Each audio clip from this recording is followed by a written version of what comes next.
Добрый вечер. В эфире Prime на телеканале АТР. Это время, когда мы обсуждаем наиболее важные, интересные для страны темы и приглашаем наиболее интересных гостей. Сегодня наш гость – советник министра внутренних дел Украины Зарян Шкиряк. Привет, Зарян. Добрий вечір. Как говорят в таких случаях, такая старая шутка, пришли оба. Вот. Один завжди на шухі. Все гаразд. Вот. Много тем хотелось бы обсудить. И, конечно, но для начала я бы напомнил нашим зрителям, что у нас есть телефоны в студии. И телефоны эти, телефон Вайбера, сейчас вы увидите на экранах, покажите, пожалуйста, режиссер, телефон, по которому можно звонить и задавать вопросы Заряну Шкиряку. Да. Вот. Но мы вернемся к этому чуть позже, потому что небольшой у нас есть для вас сюрприз. Мы связались с Аркадием Бабченко, о котором вчера прошла информация, что он уехал из Украины. И вот Аркадий у нас на связи, прямой. Привет, Аркадий.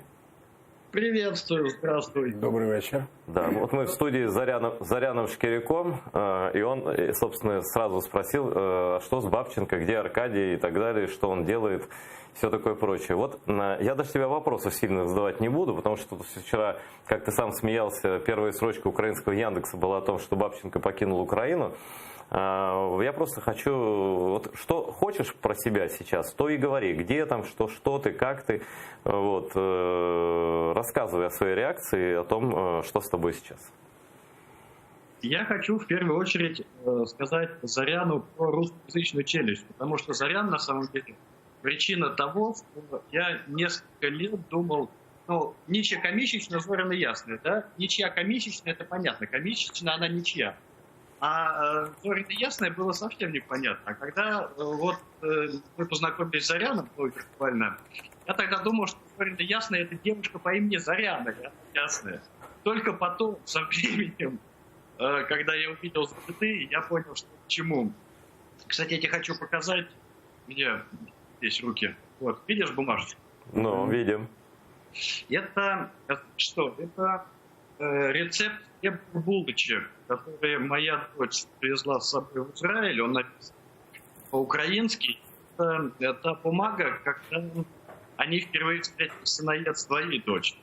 Это вот символ дружбы наших сыновей. Привезла эту бумажку с собой с нами на новую квартиру.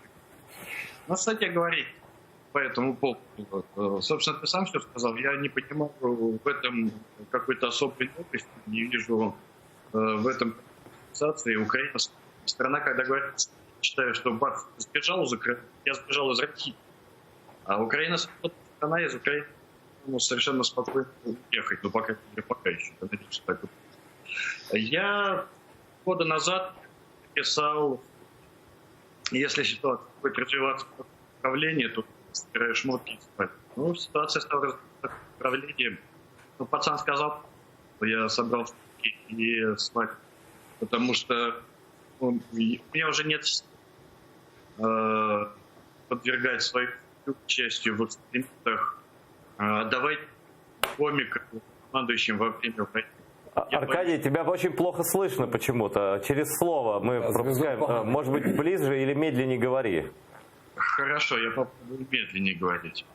А хотя, собственно, я все уже сказал. Я просто боюсь, что хорошего выхода из этой ситуации нет. Скажи, пожалуйста, твой мотив уехать из Украины, он в первую очередь личный, это касается близких и безопасности и так далее? Ну да, безусловно, в первую очередь касается семьи и ее безопасности, но не напрямую, не то, что вот там могут быть повторные попытки покушения, хотя, может быть, они и могут быть, наверное, возможно, я же не знаю, я не исключаю этого. Но я повторюсь, я думаю, что ситуация движется не в лучшую сторону. Именно ситуация какая? Военная, политическая, конфликт с Россией? Что ты имеешь? Военная. С Россией, да. Я боюсь, что агрессор не упустит такого момента. Я думаю, что он его уже не упускает. Да? Смотри, но сейчас на данный момент управление потеряно и до конца так и не восстановлено. Да? Я думаю, что, пользуясь вот этой вот прорывом, вот этой нишей, да, вот этой слабостью в управлении, я думаю, сейчас агрессор в Украину засылает толпами своих инсургентов, своих там шпионов, своих КГБшников. Ну что, если этот Корчагин или как там его, Корчевников, ходит по Крещатику, снимается, получает орден РПЦ за сотрудничество там какой-то с церковью РПЦ, да? Скажи, пожалуйста, долго тебя мучить не буду. Тут версии разные, где ты находишься и что ты делаешь, и какие цели у тебя отъезда из Украины. На что можешь ответить, пожалуйста? Нет, ну говорить, где я буду, понятное дело, адресы и ключи от квартиры, где деньги лежат, понятное дело, я не скажу, да, потому что хочется все-таки еще какое-то время, пару месяцев, не знаю, там полгодика походить, ходить не оглядываться, да, просто отдохнуть, пожить как в отпуске. А делать что? Лэптоп со мной, для журналистики географическое местоположение не имеет значения. Делать буду ровно то же самое. Я 1,5 года просидел в бункере вон под охраной, извини меня, писать ходил с 2 автоматчиками. Никак не мешает работать. Ну и сейчас не будет мне мешать работать, я надеюсь, ничего. Скажи, пожалуйста, тут тоже версии писали, что тебя перестали охранять и так далее. У тебя есть какие-то по этой части слова насчет охраны? Ничего говорить по этому поводу не будем. Значит так, и последний вопрос, который всех интересует, естественно, и меня, и Заряна Шкиряка, и, наверное, зрителей наших. Собираешься ли ты возвращаться в нашу страну? Конечно, почему в нашу страну? В нашу страну я себя... В нашу? Я сказал в нашу, мы втроем разговариваем. Нет, Украина полностью моя страна, и я, безусловно, и буду с Украины. Это не какая-то там отлет на Марс, это просто временное обеспечение нормальных условий жизни моей семьи. А я-то с Украины, все, я от этого никуда не делась. Та родина, та страна, которая у меня была бывшей родиной, да, она меня заставила вспомнить, кто я есть на самом деле. От того, что я родился в России, я не становлюсь русским, как от того, что если бы я родился в конюшне, я бы не стал лошадью. Россия меня заставила вспомнить, что я украинец. Я теперь только с Украиной. Без Украины я теперь все никуда. Ну, мы тебя поняли. Зарян, есть что сказать? Ні. Бажаю скоршого повернення додому. Я маю на увазі в Україну. И я тоже, Аркадий. Привет семье, передавай. Действительно, вы прожили под надежной охраной. Я просто это знаю, да. Рецепт почек сохраним и испечем еще, в чем проблема. Безумовно. И чебуреки поедим. До связи, до встречи. Спасибо, Аркадий, что пояснил свое решение. Всего доброго. Вот. Но я считаю, это необходимо было нам с Аркадием поговорить, потому что очень много об этом шума всякого. Вот твое мнение, что это хорошо, плохо, что такие люди, как Аркадий Бабченко, такие яркие журналисты, это мое оценочное суждение, что он лучший человек, который пишет на русском языке, уж из русских по происхождению, из России, приехавших точно, да, он эту Россию просто размазывает там по всем слоям. Да. Вот хорошо или плохо, что Аркадий уехал? Ні, це ж залежить, Айдар, це ж залежить від особистих мотивів. І в даному контексті важко сказати, чи це добре, чи це погано. В даній ситуації він приймає рішення суб'єктивно і, мабуть, з тих обставин, які навколо нього складаються. І якщо він вважає, що це рішення його на даному етапі вірне, то він робить так, як вважає за потрібне. Але ж він сказав, що він повернеться, так що будемо сподіватися, що... Да, все-таки, знаешь, человек прожил год так, что не мог шага ступить. Семья, дети, сам он, да, и это могло продолжаться сколько угодно долго. Да? Психологічно це дуже складне навантаження, безперечно. А как ты, кстати, оцениваешь операцию с Бабченко, которую провела СБУ, полиция, там же все участвовали, прокуратура? Ну, все-таки це була спецоперація СБУ, і тому, звичайно, я не знаю там нюансів безпосередньо проведення і планування, і, безперечно, слідчих дій. Це не, скажімо так, не наша процесуальна справа була. Але я оцінюю її позитивно. На мій погляд, що якщо з тої інформації, яка була у нас, і з тої інформації, яку ми всі побачили, я пам'ятаю, це феєричне, так би мовити, значить, появлення. Я пам'ятаю твою смс-ку, ось, і шок, який ти отримав після першого повідомлення про, так би мовити, вбивство. Ось. І дякувати Богу, всі живі.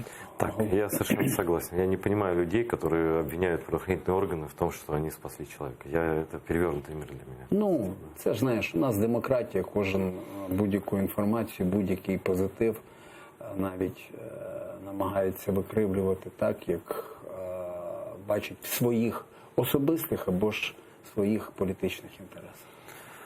І це прикро, насправді. Да, это просто уводит в сторону от главного, на мой взгляд. Да. Я бы хотел, конечно, сегодня ровно год с того момента, когда умерла в страшных муках Катя Гандзюк. Катя Гандзюк мучилась, и ее то, как с ней поступили, эти даже не просто преступники, это какой-то другой уровень. Это, да, это какие-то людоеды, потому что сделать так, чтобы женщина мучилась, умирая от ожогов кислотных, это совершенно... Я позволю себе процитировать, может быть, ты читал пост Юры Бутусова, журналіста, редактора сайту «Центр». Я його дуже добре знаю, ми дружимо багато років. Ну, я тоже, да. На жаль, не встигаю все так. Ну вот я прочитаю тут очень коротко, да. Тяжесть этой пытки невозможно осмыслить. Словно тысячи гвоздей забили в тело на месте выжженных нервных окончаний. В этом деле выжжено все. Мораль, доверие, понятия, принципы, честь, героизм. Казалось, это немыслимо, невозможно. Год назад оказалось возможно. И пока мы не найдем и не осуждены, не найдены и не осуждены все причастные, кислота продолжает жечь. Жечь память, жечь совесть. В этом деле больнее всего теперь жжет требование справедливости. Ну и тут дальше призыв на акцию. Сегодня в 19:00 офис президента «Надо быть, чтобы не забыть».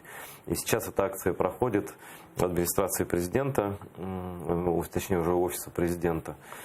Вот. Я, конечно, хочу тебя спросить, вот прошел год. Не знаю, насколько ты в деталях дела, но що з розслідуванням, що ти можеш сказати по цьому? Я відповім дуже коротко, тому що насправді, або, скажімо так, об'єктивно, тому що, насправді ця жахлива трагедія, я під кожним словом Юри підпишуся, це, насправді, з людської точки зору не витримує жодних пояснень. Найбільш прикро, що практично всі виконавці, учасники антитерористичної операції. І, безумовно, це біль за Катерину, біль за її рідних і близьких. Я, користуючись нагодою, безумовно, ще раз висловлюю співчуття. І, безумовно, так як і всі ми, і громадськість, і патріотична спільнота, все ж таки прагнемо справедливості. Я думаю, що ти пам'ятаєш, як ця справа починалася безпосередньо після здійснення цього злочину, після нападу. Справу на початках розслідувала саме Національна поліція. Спочатку була здійснена помилка, прикра, яку ми, безумовно, визнали і вибачились перед затриманим. Якщо я не помиляюся, Новіков його було прізвище, це було помилкове затримання, але зрештою достатньо оперативно саме слідчі і кримінальна поліція здійснили спочатку, з'ясували місце перебування і потім затримала виконавців і одного з організаторів на прізвище Торбін. Власне, тобто свою функцію Національна поліція в дуже короткі, я хочу наголосити, стислі терміни і достатньо ефективно виконала. Безпосередні учасники злочину, тобто виконавці і один з організаторів були затримані. Наскільки ти знаєш, вони вже отримали і судові вироки. Але згодом справа була передана достатньо швидко до провадження Служби безпеки України, тому наразі того, що стосується замовників цього злочину, ми пам'ятаємо історію з Мангером і з Гордєєвим, і там ще декілька прізвищ.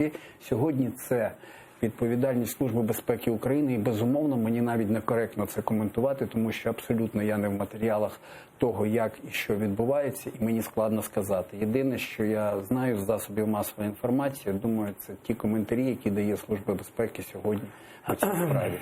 Вот сейчас, я повторяю, по всей Украине проходит акция «Кто замовив Катю Гандзюк?». Она в Киеве под администрацией, под офисом президента Украины, но и в других городах, и, конечно же, в Херсоне, где, собственно, все это и произошло, где и жила Катя. И сейчас с нами на связи Масі Наєм, адвокат в деле об убийстве Кати Гандзюк, который как раз находится в Херсоне телефоном. Привет, Мася. Здравствуйте. Мы в эфире находимся с Заряном Шкиряком, советником главы МВД.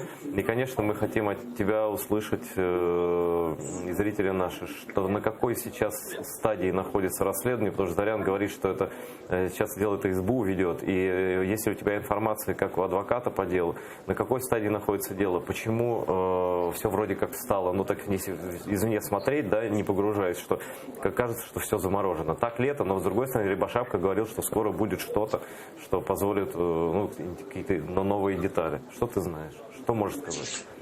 Ну, во-первых, я не адвокат по делу, но могу сказать только то, что, ну, начнем с самого начала, что благодаря абсолютно тупым действиям полиции было потрачено самое главное время в самом начале расследования, потому что нашли фейкового подозреваемого, и это было сделано для того, чтобы дело не передавалось в СБУ, и это признал Юрий Луценко. Позднее дело передали в СБУ ровно на следующий день после смерти Кати. То есть я не знаю, какими нормами закона руководствовались полиции, что передали ровно на следующий день после смерти. Но передавая еще были несколько вопросов по тому, как передали НСРД. То есть не до конца передали это НСРД. Это тоже важно понимать. И в конце концов все те обстоятельства абсолютно нездорового расследования полицией привели к тому, что позднее, когда задержали 5 подозреваемых и пытались собрать доказательства причастности других заказчиков этого преступления, то доказательств якобы не хватило, и поэтому тем подозреваемым 5 исполнителям убийства дали очень маленькие сроки. Это ж бред. И дали очень маленькие сроки якобы для того, чтобы потом позднее они дали, пошли на угоду со следствием и дали новые доказательства, которые могли бы притянуть к ответственности или хотя бы вручить подозрение новым лицам, кроме Мангера. Масі, у нас в студії... Масі, ви знаєте, я з повагою ставлюся до вашої адвокатської практики, і я ніколи не займаюся шапкозакиданням, але я все ж таки хотів би, щоб у нас, якщо це діалог там, чи ваш монолог, да, от він відповідав якійсь дійсності, оскільки ви наговорили тут, безумовно, дуже багато важливих, да, але, на мій погляд, щонайменше, м'яко кажучи, несправедливих речей, в тому числі по відношенню до поліції. Я вас хочу проінформувати, що справа в СБУ була забрана ще коли Катя була жива, якщо ви не знаєте. Це неправда, це неправда. Ну, тому що саме 5 листопада передали матеріали. Значить, тоді, окей. І цим закінчилося. Я зрозумів. Будь ласка, я попереджу одну дуже важливу річ. Я не хочу чути Зоряна. Ні, дивіться, ну ми ж з вами не сваримо. Коли ми покликали сюди на ефір, покликали саме тому, що не попереджали, що я маю вести якийсь діалог з Зоряном. І ви мене спитали про те, що є зараз по справі, я вам кажу, як це є. Це є в ЗМІ, це було доведено, це було фіксовано, і матеріали реально передали з СБУ в поліцію тільки 5 листопада. Я на цьому наголошую. І я хочу, щоб це було залишено у вас в ефірі. Хорошо, Масі, я хочу тебе, Масі, секундочку. Якщо у вас, Зорян, немає цих доказів, то не треба... Масі, я хочу сказати... Є ці докази. Можна я скажу 2 слова? Окрім того, я хочу, щоб ви почули далі, що те, що сталося з самого початку розслідування, це було... Нас переконувала поліція, нас переконував Арсен Аваков, Антон Геращенко, що це саме той підозрюваний, і що ми просто так накидуємо на поліцію. Пізніше він вибачився, Антон Геращенко, що так сталося, але було втрачено 22 дні. Нагадую, що Левін втік саме в серпні місяці. В тому числі завдяки тому, що в поліції Херсону працював в карному розшуку кум одного з виконавців цього злочину. Є безліч доказів того, що поліція просто саботувала це розслідування. Тому, Зоряне, при всій повазі до вас, я знаю, що ви будете прикривати поліцію. Я нікого ніколи не прикривав. Це неправильно, це некоректно. В день смерті Каті це робити. Масим, можно для чего? секундочку. Масим, можно я 2 слова скажу? Ни ты не знал, что здесь будет сидеть Зарян Шкиряк, ни он не знал, что мы будем тебе звонить. Это по-честному, я тебе как говорю, как есть. Да? Поэтому у нас разговор в прямому ефірі. Я, Айдер, також не буду спостерігати спокійно, так, як мене звинувачують в якомусь прикриванні. Дякувати Богу, за всі останні роки ми довели те, що ми нікого не прикриваємо і самі виявляємо покидьків, якщо вони служать в рядах поліції. Це не означає, що не може бути людського фактора. Це не означає, що в поліції не може бути цих покидьків. Вони справді можуть бути і, напевно, ще є. Але є питання в тому числі справедливості. І в даній ситуації я також хочу наголосити, Масі, мабуть, як адвокат знає, так, що поліція не може сама передавати чи не передавати справу. Так? Це робить Генеральна прокуратура, яка визначає підслідність. Тому питання, коли було передано підслідність в СБУ, це питання Генеральної прокуратури. І я б не хотів зараз обговорювати дату, я її справді не знаю, я не слідчий. Але я точно знаю, що ми ніколи нікого ні в чому не прикривали і прикривати не будемо. І саме Національна поліція затримала, виявила і заарештувала тих 5 учасників цього злочину, які сьогодні отримали строки. Тільки ці строки маленькі, які мене особисто обурюють, в тому числі так само, як і всіх інших, їм дав суд, не поліція, а прокурори представляли обвинувачення в суді, і вирок виносив суд. І наскільки мені відомо, і це є також у повідомленнях у ЗМІ, то такі маленькі вироки були їм призначені за угоду зі слідством. Так чи це ні, я не знаю. Як я вже сказав, цю справу не веде Національна поліція, а навіть якби вона вела, я не є представником безпосередньо слідчого органу, тому нюансів знати не можу. Але те, що почуття справедливості мене роздирає так само, як і кожного з вас, в тому числі і так само, як і шановного Масі Наєма, я вам можу гарантувати. І я також дуже б хотів, щоб і організатори, і замовники, і виконавці були на лаві підсудних і отримали максимальні строки за ці звірячі злочини. Тому вважаю слово «прикривати», будете прикривати, м'яко кажучи, некоректним. Тому що я точно нікого не прикривав і прикривати не збираюся ні в чому в даній ситуації.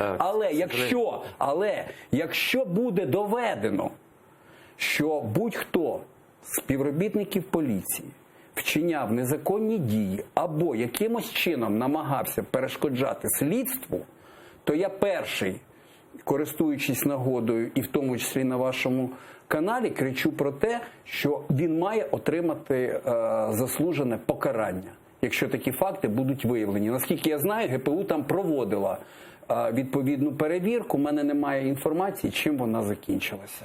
К сожалению, адвокат Масі Наєм, который был на связи у нас из Херсона, видимо, бросил трубку, не захотел продолжать разговор, потому что перезванивают редакторы, наши Масі сбрасывают.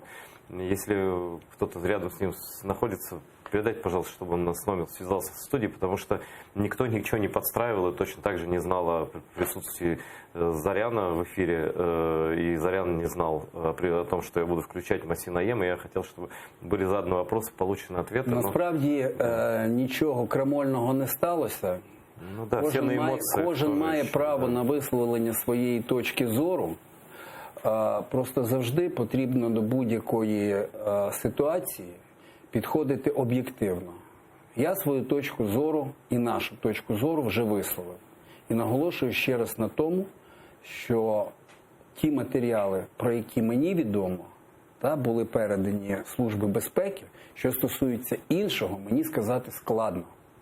Але затримання, встановлення осіб, причетних до цього злочину, здійснила саме Національна поліція України за керівництва тоді якраз кримінальним блоком Вячеслава Аброськіна. Скажите, а кто тогда, вот, на ваш взгляд, противодействует расследованию? Я не знаю. Ну як же я можу знати? От мені б теж хотілося б знати. Ну дивіться, ну ми ж можемо, знаєте, це як гадання на кавовій гущі. В даній ситуації я, наприклад, позитивно оцінюю навіть проведення цих акцій. Я вважаю, що це дуже правильно, що громадськість постійно нагадує про те, що до цього часу не встановлені, остаточно не встановлені замовники, що є найголовнішим, що цього злочину. І це нормально, і це правильно, і так має бути.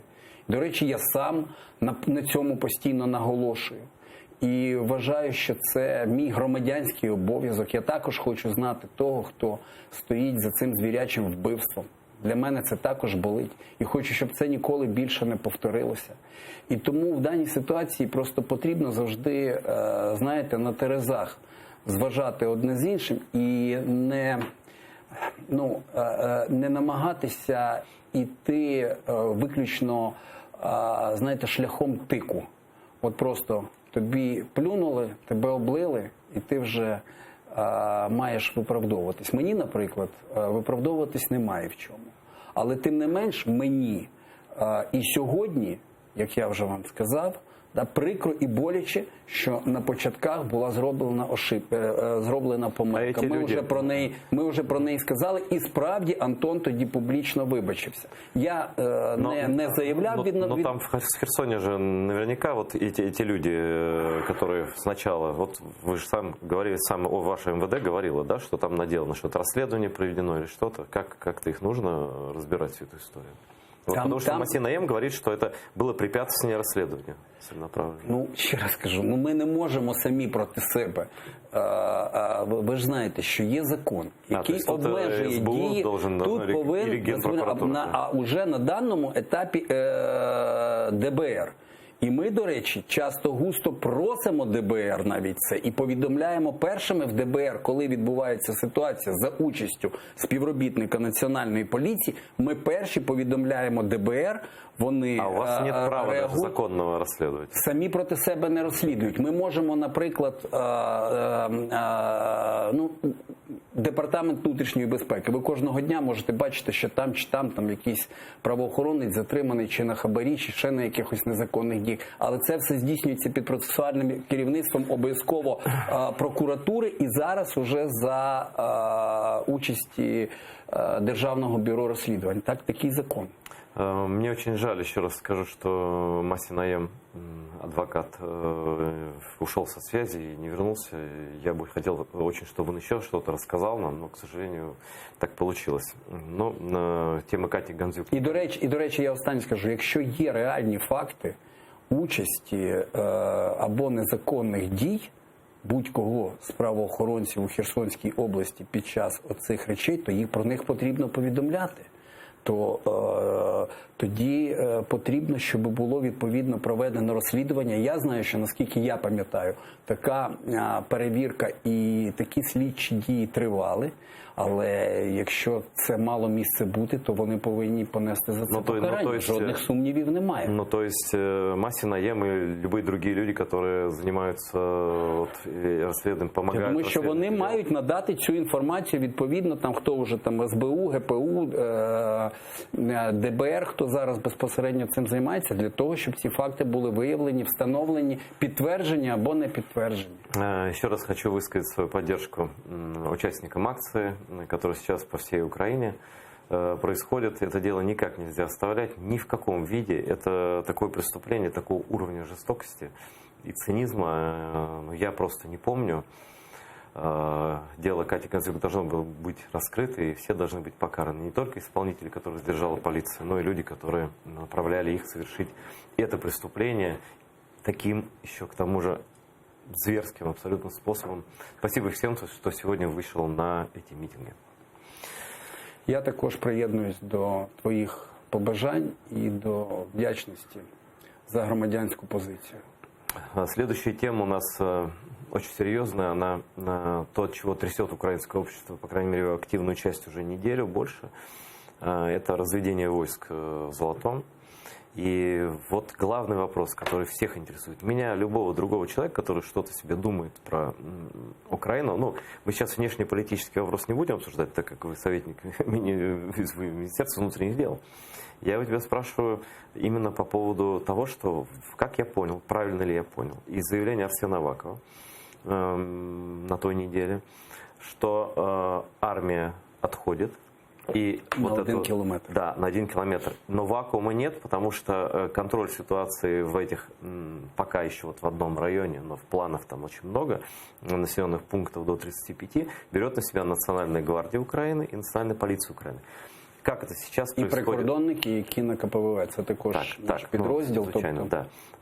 Как сейчас происходит, как сейчас ситуация там? Ну, перша ситуація абсолютно спокійна на цій ділянці.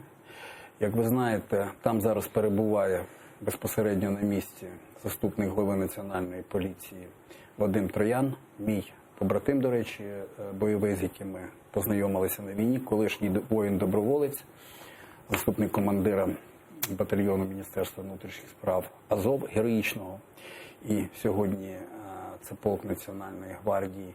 І він безпосередньо здійснює координацію і керує нашими підрозділами. Справді, зараз вся відповідальність за безпековий сектор в зоні розведення, безпосередньо на ділянці Золоте-4, це відповідальність підрозділів Національної поліції і Національної гвардії, тобто підрозділів Міністерства внутрішніх справ. І зараз там здійснюються всі необхідні заходи для того, щоб ситуацію тримати під контролем, так і є. Ми посилили свої патрулі, ми збільшили їхню кількість. Наразі там перебувають і бійці Національної гвардії. Більш того, хочу сказати, що всі наші співробітники і Національної поліції, і Національної гвардії бійці – це учасники АТО ООС, здебільшого воїни-добровольці, які пройшли горнило війни в підрозділах Міністерства внутрішніх справ, а також Збройних сил України. Це бійці, які мають дуже великий досвід контрдиверсійної, контртерористичної діяльності. І наразі вони безпосередньо працюють на цій ділянці і забезпечують захист життя, прав і свобод мирних громадян на цій території. Я сподіваюся, що так буде і надалі. Більш того, хочу сказати, що навіть в разі спроб з боку російсько-терористичних військ або спроб прориву, або спроб диверсій, провокацій, наші підрозділи достатньо швидко і ефективно зможуть відповісти на будь-які виклики і достатньо адекватно, професійно для того, щоб Збройні сили у разі необхідності могли повернутися на свої позиції. Тому наша відповідальність на сьогоднішній день виконується в повній мірі, але, як ти вже сказав, що стосується політичних рішень, то тут питання не до нас. Ми виконуємо свою функцію і ми не дамо жодних можливостей нашому ворогу здійснити провокації проти мирного населення України. Це наша земля, и мы будем її захищати до останнього. Да, сейчас у нас как раз мы по Золотой говорим. Сейчас у нас на связи из Золотого непосредственно ветеран полка Азов, про который только что Зарян Шкиряк упоминал, Сергей Тамарин. Он находится вот на последнем блокпосту, как называется эта акция, движение. Здравствуйте, Сергей. Доброго вечера, витаю вас. Да, привет, Сереж. Пожалуйста, расскажите, что происходит сейчас на том участке, где развели войска. Ну, саме в Золотому, ми вважаємо, війська розвели все ж більш успішно для української сторони, тому що саме селище Золоте, та його межа, яка була українською, я маю на увазі, вона залишилась все одно під контролем українських військових. І, тобто, війська тут не відійшли, як анонсувалось, там за село, і з нього не зробили сіру або там буферну зону. В Катеринівці теж ситуація, ну, вважається контрольованою. Я можу одне слово? До речі, я принагідно вітаю Сергія, і я, наскільки я не помиляюсь, ми свого часу зустрічалися Широкіно, Так, якщо я неодноразово. і неодноразово, і безумовно пишаюся нашими воїнами і нашим героїчним Азовом. І Сергій, я власне хотів просто два слова сказати. Перше, подякувати за розуміння ситуації, за абсолютно чітку координацію дій і, власне, за громадянську позицію, яку ви там проявляєте. Тому що, знаєте, навколо цього у нас завжди багато шуму, намагаються десь так хайпанути. А насправді є оцей порозуміння, і в тому числі з правоохоронцями, серед яких такі самі хлопці, як і ви. І це, мабуть, на сьогоднішній день дуже важливо. Власне, я саме це хотів сказати. Ну і дай Боже, щоб, так би мовити, все відбулося так, як треба. Сергей, а Звісно. как вы взаимодействуете с полицией, с Нацгвардией? Так, я саме з цього приводу два слова хотів додати, що ми ж сюди їхали не влаштовувати там спектакль або якесь шоу. У нас була чітка наша позиція ветеранів, людей, які воювали, які розуміють цінність кожного метру української землі, привернути увагу, що дуже велика небезпека – це залишати в сірій зоні цілі села, де є люди з проукраїнською позицією, де є люди, у яких діти воюють у лавах ЗСУ, які самі там воювали. Це дуже небезпечно, тому що завжди є вірогідність, що все ж таки в сіру зону зайдуть російські війська. Тому ми хотіли звернути на це увагу. Коли ми зрозуміли, що ситуація може залишитись контрольованою, звісно, ми все одно хотіли використати з користю нашу тут присутність. Ми вирішуємо багато соціальних зараз проблем. У нас більше 1000 там заявок на волонтерську допомогу. Ми звернули увагу медійну до попереднього губернатора, який відвертий сепаратист, який підтримував тут Путіна в 2014 році та референдум, Комарницький, якого звільнили теж через наш тиск. Тобто ми намагаємось співпрацювати. І навіть якщо війська відвели, ми казали, що наша позиція така, що ми не залишимо людей, ми залишимось тут. Ми теж планували там якось домовлятись щодо спільних патрулювань, саме підсилювати патрулі і поліції, і Нацгвардії, тому що ми розуміємо, що людський ресурс, він не вічний, і якщо б ми могли бути тут корисні, ми б обов'язково це зробили. Тому зараз, ми більш націлені на вирішення там соціальних проблем, яких тут дуже багато, тут реально гуманітарна катастрофа, здавалося, що в цьому селищі існує, але все більш-менш вже налагоджується. Правильно ли я понял, что та территория, на которую за которую отошли наши войска, ее нельзя, по вашему мнению, назвать серой зоной, что она контролируется полицией, Нацгвардией, вами, и насколько сильное, насколько масштабное присутствие наших силовиков, так можно сказать, правоохранительных органов Нацгвардии, которые вышли вперед войск?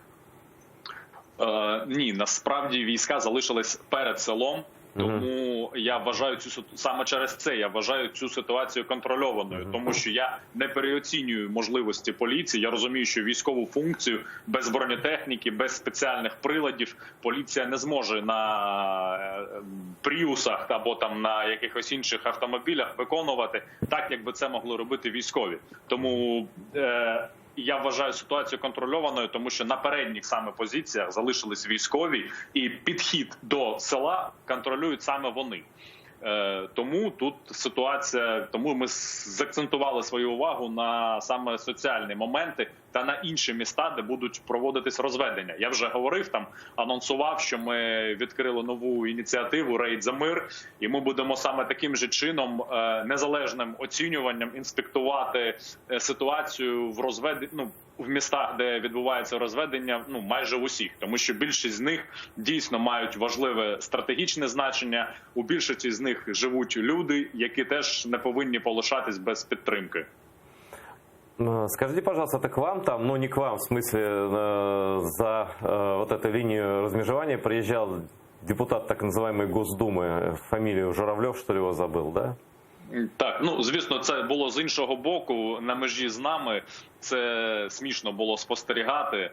Там я великого такого значення цьому не придаю. Ну, особисто для мене, що там собака навалила купу лайна або приїхав депутат РФ, мені байдуже. Я вважаю, це все одно наші українські землі. І рано чи пізно ми займемо останній кордон вже з Російською Федерацією, будемо його самі контролювати. Ну, тоді це можна буде вважати нашою недороботкою, що він сюди приїхав. А так, звісно, така ситуація, вони теж намагаються на цьому зробити якийсь собі піар. Вы знаете, у нас следующая тема для разговора с Заряном как раз полк Азов, ветераном которого вы являетесь. Вы же знаете, да, что 41 конгрессмен американский написали, на мой взгляд, совершенно безумные там законопроект о признании Азова террористической организации и так далее. Вот последний, это даже не вопрос, это просьба. Что бы вы сказали американским конгрессменам, которые до такого додумались, какой бы дали им ответ, как ветераны войны в составе именно этого подразделения? Я хвилююсь, що якщо я скажу те, що думаю, то цього не допустить цензура. А по-перше, що мені хотілося б реально у них спитати, то чи вони дійсно не розуміють, що єдине, що чим вмотивований полк Азов, так, це патріотичні, це націоналістичні переконання, це те ж саме, чим переконані американські солдати, котрі захищають свою батьківщину. І відколи любов до своєї батьківщини, відколи готовність захищати її, це стало тероризмом чи прирівняно там до якихось терористичних угруповань, там на кшталт ІГІЛ чи щось подібне. Мені це образливо, але мені немає сенсу на них ображатись. Мені просто цікаво, наскільки дешевим потрібно бути, щоб настільки проросійське там лобі озвучувати навіть в Сенаті Сполучених Штатів.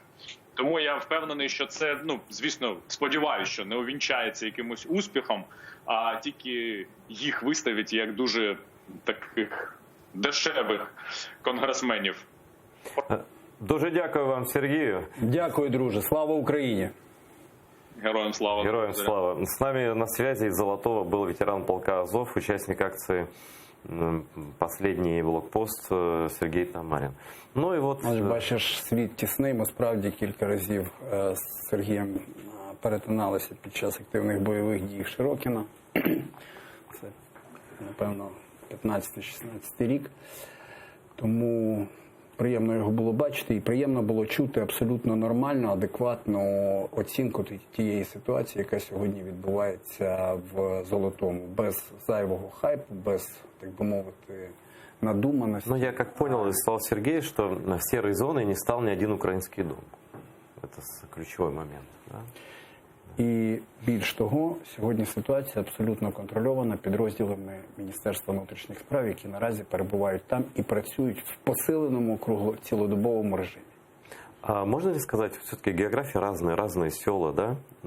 Что и дальше будет так происходить? Я можу сказати, я тебе почув, я розумію, що ти хочеш спитати. Я можу сказати і з усією відповідальністю заявити, що ті функції, які будуть виконувати наші підрозділи, будуть виконані достойно, чесно і ефективно. І, безперечно, ми готові до всіх викликів, які можуть бути, в тому числі і щодо забезпечення кількісним особовим складом найпрофесійніших співробітників Національної поліції, а також бійців Національної гвардії на тих участках, які ймовірно, ще раз хочу сказати, ймовірно, я не знаю, будуть підпадати під розведення. А можешь ли ты сказать, сколько оценочно примерно ваших сотрудников сейчас туда прибыл? Достатньо сил, я скажу так, сил і засобів більш ніж достатньо для того, щоб в рамках нашої функції впоратись з будь-якими викликами, в тому числі стримати ворога у разі спроб прориву на той момент, поки підійдуть підрозділи Збройних сил України. Вот это важный момент, очень важный момент. Ми готові і ми маємо все необхідне, в тому числі, як я вже сказав, надзвичайно професійних і мотивованих співробітників Національної поліції та бійців Національної гвардії, які навіть у разі спроб прориву або заходу диверсійної групи будуть чітко, жорстко і адекватно знищувати ворога і утримувати позиції до тих пір, поки Збройні сили не підійдуть на підмогу. Це То есть наших позиций, которые ми не оставлены, здамо жодного метра української землі. и на наших позициях не будет. Ми не здамо жодного метра української землі ворогу. Ответ принят. Про Азов начинал отвечать Сергей Тамарин. Он сказал, намекнул, что там про российское лобби. А вот ты как думаешь? Ты все-таки давно в политике, и, наверное, вы в министерстве обсуждали эту тему тоже, да? Какие мотивы у этих конгрессменов? Сказати важко, знаєш, які мотиви. Я скажу, це, тому що я просто, знаєш, якби можна було нецензурно виражати. Нет, вот затем ты здесь сидишь, чтобы подбирать слова. Ти б зрозумів, яке я слово мав на увазі, бо я сам знаходжусь в тому стані, бо те, що я прочитав, воно ж, знаєш, здоровомислячій людині, особливо в Україні, воно ж на голову не назвати. Айдар, ми живемо в час не тільки узагальненої гібридної війни, а в тому числі інформаційної гібридної війни. Безумовно, це і ця заява, цей лист чи подання, там я не знаю, як воно називається, це якраз один з тих елементів інформаційної гібридної війни, яку проти нас веде Російська Федерація. Я не хочу зараз обговорювати, щоб не витрачати час на самий зміст, це взагалі. Когда просто вдуматься, да? Террористическая организация. Я ще раз кажу, я навіть не хочу це обговорювати, просто хочу ще раз наголосити, що героїчний підрозділ полк Національної гвардії «Азов» – це офіційний підрозділ Національної гвардії, спрямований, а тепер вдумайся, що було в тому числі на контртерористичну боротьбу. І в своїй країні з терористами ДНР і ЛНР. Це функція полку «Азов» протидіяти російському в даній ситуації тероризму. Якщо «Азов» террористы, то тогда ДНР и ЛНР это кто? Расскажите мне. Росія хто? І тому, безумовно, зважаючи на оце все, це дуже прикро, насправді. Мені, знаєш... Я шок испытал, чесно. Це ж американський конгресмен. Тут з однієї сторони, там ми всі розуміємо про взагалі повну маячню, несуразність і брідовість цієї заяви, з іншої сторони дуже сумно. Тому що сьогодні нам потрібно дуже чітко і виважено, і найголовніше швидко донести нашим міжнародним партнерам, а ми з повагою ставимося до Сполучених Штатів Америки і вдячні щиро з рукою у серця, під серцем за ту допомогу, яку виказують нам Сполучені Штати. Жодна країна нам не допомагає, так як Америка. І тут, безумовно, нам потрібно достатньо оперативно реагувати на ці виклики і пояснювати who is who. Роз'яснюючи чітко. Я вже мовчу про те, що, розумієш, це ж, грубо кажучи, це просто слова, які не мають, зрештою, не можуть мати. А як ви дієте зараз? От як з Конгресом зв'язано? Ведеться, я відразу хочу сказати, що ведеться робота Міністерства внутрішніх справ, в тому числі і на міжнародному рівні. І, безумовно, до речі, користуючись нагодою, хочу подякувати всім депутатам Верховної Ради, і від «Слуги народу», і від «Голосу», і від «Батьківщини», і від позафракційних, які підтримали і стали на захист нашого героїчного підрозділу. Підписали 39, наскільки мені відомо. Мені дуже було... Це мало. Мало, треба буде більше. Я думаю, що є ще можливість долучитися. І, наскільки я розумію, я не перебуваю у Верховній Раді, мені складно сказати. Я б волів, щоб це підписала вся Верховна Рада. Звичайно, окрім проросійського, за жопу. І в даній ситуації я сподіваюся, що цю проблему ми зможемо вирішити комплексно. Тобто це повинна бути державницька позиція від президента, абсолютно, від президента, Верховної Ради, Кабінету міністрів, усіх підрозділів і органів державної Міністерства закордонних справ, усіх підрозділів і органів державної влади, які причетні функціонально до цих процесів. І тільки таким чином, я думаю, що ми зможемо чітко дати відповідь. А планируется ли, поездка, допустим, министра внутренних дел туда или другого официального лица в Конгресс? Конгрессмены любят, когда с ними разговаривают. Я з вами абсолютно погоджуюсь. Ви знаєте, зараз міністра немає. Я думаю, що найближчим часом ми будемо вже повідомляти про відповідні рішення. Ну, моє мнение, що... Але діалог і контакт з нашими американськими партнерами на рівні Міністерства внутрішніх справ в тому числі і стосовно цієї ситуації, і загалом відбувається постійно.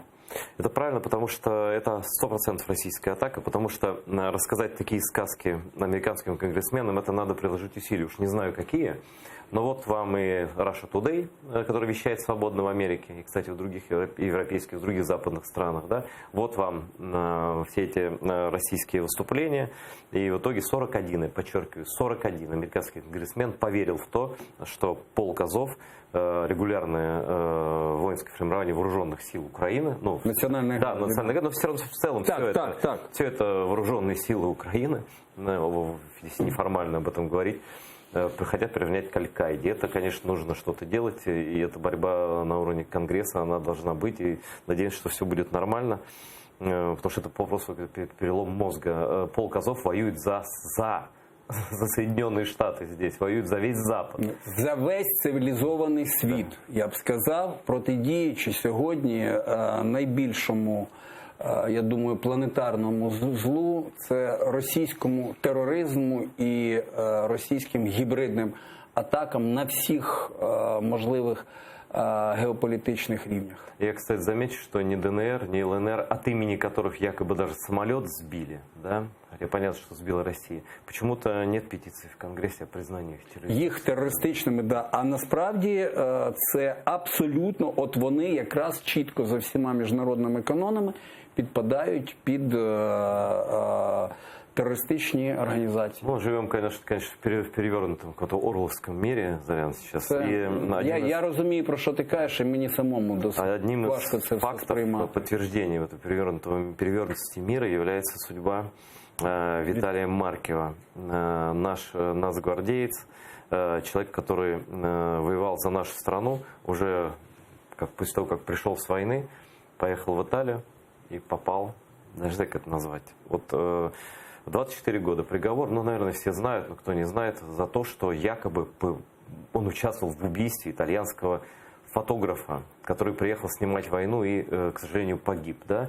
Вот что, у нас очень мало времени, на самом деле 3 минуты. Що предпринимається? Дуже коротко. Значить, Міністерство внутрішніх справ бере надзвичайно потужну участь у доведенні справедливості. Безумовно, це абсолютно ганебна ситуація. Ну, я думаю, що не потрібно пояснювати, чиї вуха ростуть за цією історією. Да? Не потрібно нагадувати, хто такий Сальвіні, про якому, власне, і було здійснено арешт. Проросійський політик. Безумовно. Не просто проросійський, це абсолютний кремлівський, скажімо так, троль в Італії, і тому в даній ситуації ми прекрасно усвідомлюємо. Ви ж уявіть, знаєте, найбільша ж ганебність ситуації полягає в тому, що прокурори просили 17, а суд дав 24. Адвокати Віталія кажуть, що такого вони в практиці взагалі судової системи не пам'ятають. Тобто ганебність цієї ситуації безумовно обурює. Я мовчу про технічну складову. Зараз не будемо витрачати час на те, щоб пояснювати, що цього не могло бути, тому що бути не могло. І беззаперечно сьогодні ця справа постійно на контролі особисто міністра внутрішніх справ. Ви знаєте, що він був в Італії, був в Павії. Особисто йому вдалося зустрітися і переговорити з Віталієм. Ми підтримуємо нашого хлопця. Ви бачите, що зараз по всій Україні і, власне, по всій Європі розгорнута величезна інформаційна кампанія фрі-марків. Ми дякуємо, я користуючись нагодою, хочу подякувати і українській діаспорі в Італії, які стільки роблять для Віталій і молодці, так його підтримують. Зараз кажу, до речі, мороз по шкірі йде. Ось, так що щиро вам дякуємо за вашу підтримку і за вашу громадянську позицію, і за ваш патріотизм у справі підтримки нашого українського захисника. Це дуже важливо, і ми всі тут це відчуваємо. І беззаперечно ми очікуємо, що навесні, якщо я не помиляюся, в березні, коли буде розглянуто апеляцію, це рішення ганебне буде відмінено. Ми сподіваємося на повне виправдання і, безумовно, звільнення Віталія з італійської в'язниці. Нещодавно, до речі, і ви знаєте, Антон Геращенко був також в Італії і займався питаннями організації допомоги нашому воїну. Тому сподіваємося, що справедливість все ж таки буде встановлено і Віталій буде звільнений. Спасибо Заряну Шкиряку за то, что пришел. Виталий Маркев, ты не один, это точно, потому что... Виталий, с тобой вся Украина. Будем надеяться, что все закончится благополучно, хотя, конечно, сюрреализм этого мира зашкаливает. Смотрите АТР, подписывайтесь на наши каналы, YouTube, в Telegram и везде. Я благодарю своего гостя, советника министра внутренних дел Заряна Шкиряка. Оставайтесь с АТР, у нас всегда интересно, не переключайтесь.